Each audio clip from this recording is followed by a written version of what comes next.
It's the world's biggest music competition, and this year the Eurovision Song Contest is being held in Switzerland, the location of Eurovision's first ever show. Canadian singing royalty Celine Dion, a previous Eurovision winner, has already delivered a pre-recorded speech during the semi-finals, and there's speculation she may turn up for the final in Basel, health permitting. Now, with 26 nations set to compete for the coveted glass microphone, here are the best bits to watch out for. Who will win? Sweden's entry Bara Bada Bastu, Just Sauna. Performed by Finnish comedy group KAJ, is the song to beat. An ode to, you've guessed it, saunas. It comes complete with a quartet of bucket hat-wearing and towel-draped dancers. A total earworm, it's got double the number of views on YouTube of any other competing act. It's the bookies' favourite by a long shot. And Sweden has passed Eurovision form, with 7 wins to its name, a feat matched only by Ireland, which didn't make it through to the final this year. Austrian-Filipino singer-songwriter JJ, who originally trained as a countertenor, is representing Austria with operatic ballad Wasted Love.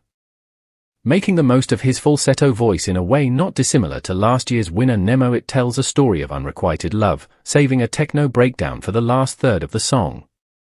Classic Eurovision. The bookies fancy this one too, and it's the second favourite to win. Back in the game after its act was unceremoniously kicked out of the competition shortly before the final last year, the Netherlands has clawed representing the country with C'est la vie. A refugee from the bloody civil war in the Democratic Republic of the Congo, he moved to the Netherlands at the age of 9. His English and French language song, which combines elements of chanson and French Caribbean zouk, is a tribute to his mother, who taught him to see the light in life despite hardship. French singer Louane also has an emotional French language song written for her mother, who died when she was just 17. Marmon tells a story of 3 female generations, ending with her daughter's voice. Guaranteed to put a lump in your throat unless you have a heart of stone. What about the UK? Remember Monday are representing the UK with What the Hell Just Happened? The country pop trio, who auditioned for The Voice UK in 2019, first met at Farnborough Sixth Form in Hampshire, and are the UK's first all-female group act since Precious in 1999. They were guaranteed to make the final. As the UK is part of Eurovision's Big Five, the countries who make the biggest financial contributions to the European Broadcasting Union (EBU. They'll be hoping for a better result than Ollie Alexander, who came 18th at Malmö in 2024, and May Muller, who placed second last at Liverpool in 2023. Their song's title will prove a gift to headline writers should they fail in that mission.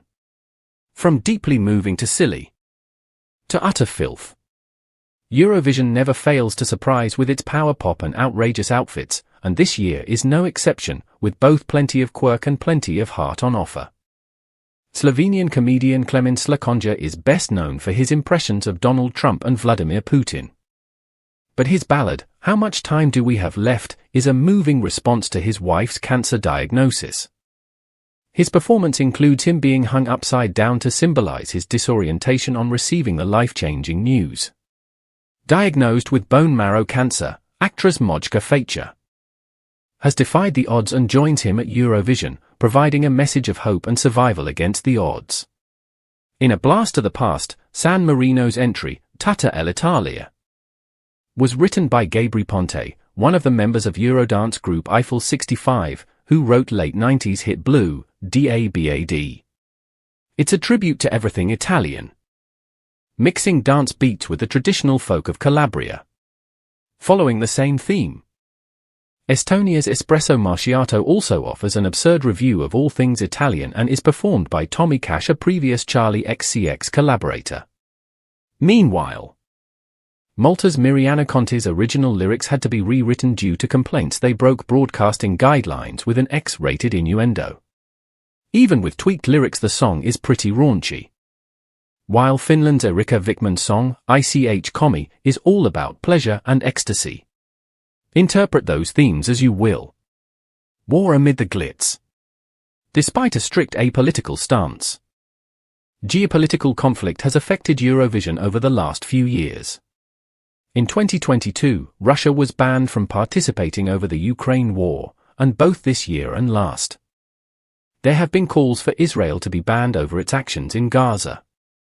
Yuval Raphael, who survived the October 7, 2023 attacks which were the catalyst for Israel's ongoing offensive in Gaza, is representing Israel. She will perform her Hebrew, French and English language entry, a piano ballad, New Day Will Rise. Israel has won Eurovision 4 times, and last year finished in 5th place.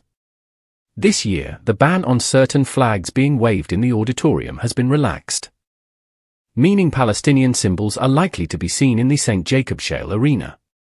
Meanwhile, Ukraine, which first entered the competition in the year after Russia invaded, has made it to the grand final each time since then, winning in 2023 and coming 3rd last year.